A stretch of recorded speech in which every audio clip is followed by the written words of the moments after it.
तो पिस्टल का हिट कराई लो काल भोरे एजा से इतिहास रचा जाए के चाहिए कि कोचस में आपके भाई आइल लगैले सका कि नया पिस्टल आइल बनी किन के मारे के नहीं खे ई गाना हवा और सही आचार संहिता लागू बा आचार चट चल जी बोलो कि नया पिस्टल देखिए क्या है भैया हमने ये गाना गाई ना सुन दिखने में क्यूट हूँ लेकिन पिस्टल लेके चलता हूँ तो लोग म्यूट हो जाते हैं हो नया पिस्टल बनी कीन के मारब छाती में 6 गोली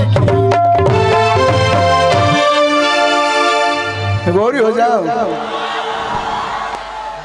लेकिन वो गाना आई वायरल भोजपुरी से कि यही दादा हुआ कमाल होई कैसा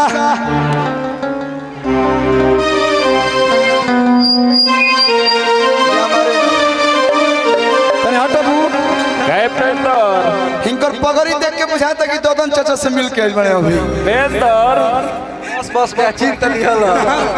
ए महाराज दोसर चीज में बने बुझाता अगला लोकसभा का उम्मीदवार अरे कोनो बजाओ बाबा है जो हो एगो गाना आई बेकर बाद एगो डांस होई हां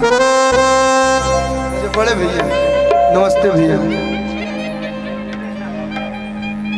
थैंक यू अरे धन्यवाद पैसा वाह नितेश भैया की तरफ से बहुत सारा प्यार राकेश भैया के बड़े भाई की तरफ से प्यार बनल रहो तो बहुत बढ़िया दिमाग लगाया है कि बड़ा नोट हाथ में छोटा नोट उड़ा दीजिए। ये छोटा नोट जो है ये जगदम्बा बाबा को 2 पूरी खिलाते हैं सुबह में बच्चों को मिठाई खिलाते हैं। कल बा पंडित हमारा के कि जो ना कार्यक्रम में बूढ़ बुजुर्ग ऐसा टाइप के लोग आवाज कि तनी मनी हमने कैसे छोड़ दिया चावल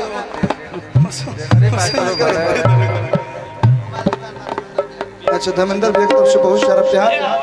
मन से स्वागत अभिनंदन नहीं दूसरा चीज है महाराज सबका खातिर ओ हरिया ही दादा हुआ कमाल होई कैसा हड़बड़ में काहे ला होता सतैसा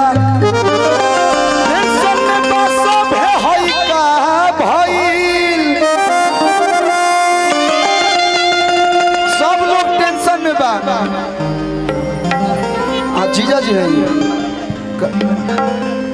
वाह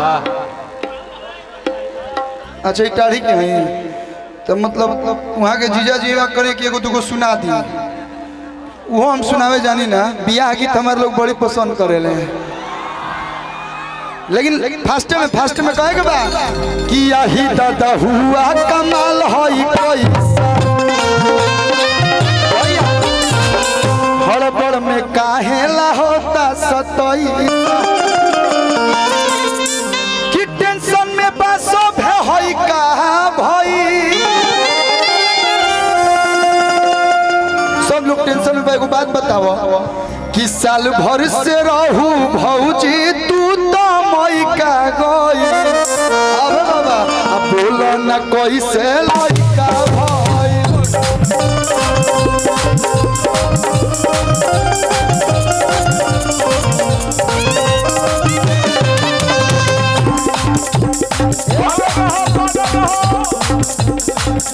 आही दादा हुआ कमाल होई कैसा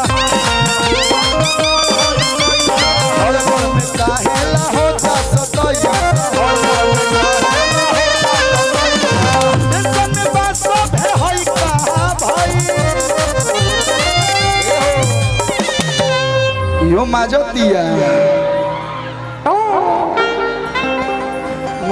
है बाबा कि टेंशन में बसो भे होई कहा भाई यहाँ के पात्र परिचय अच्छा भतीजा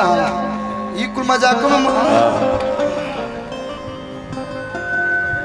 वाह बहुत बहुत धन्यवाद। पहले हित ना तले कर पैसे ले लिया जाओ। हाँ और क्या? हाँ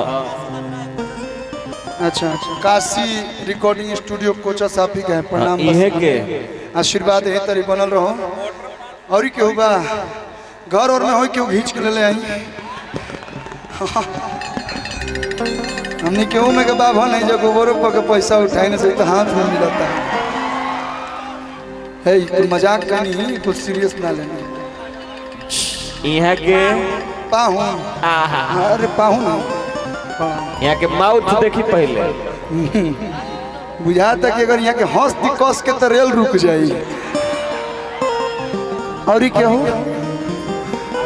मौसा मौसी फुआ फूफा ना लौकल है अभी। फूफा खिसियाइल हो है सबसे ज्यादा फूफा खिसियाला लोग नहीं कहे के बा साल भर से रहू।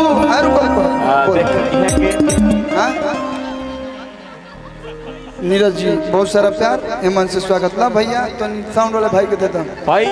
कहे के बा कि साल भर से रहू भौजी तू तो मइका बोल न कोई से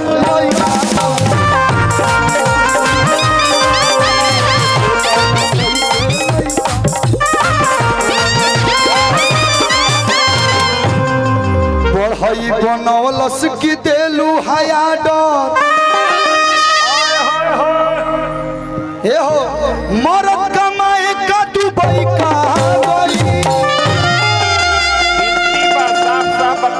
और बैंकों का दुबई जा कि मरद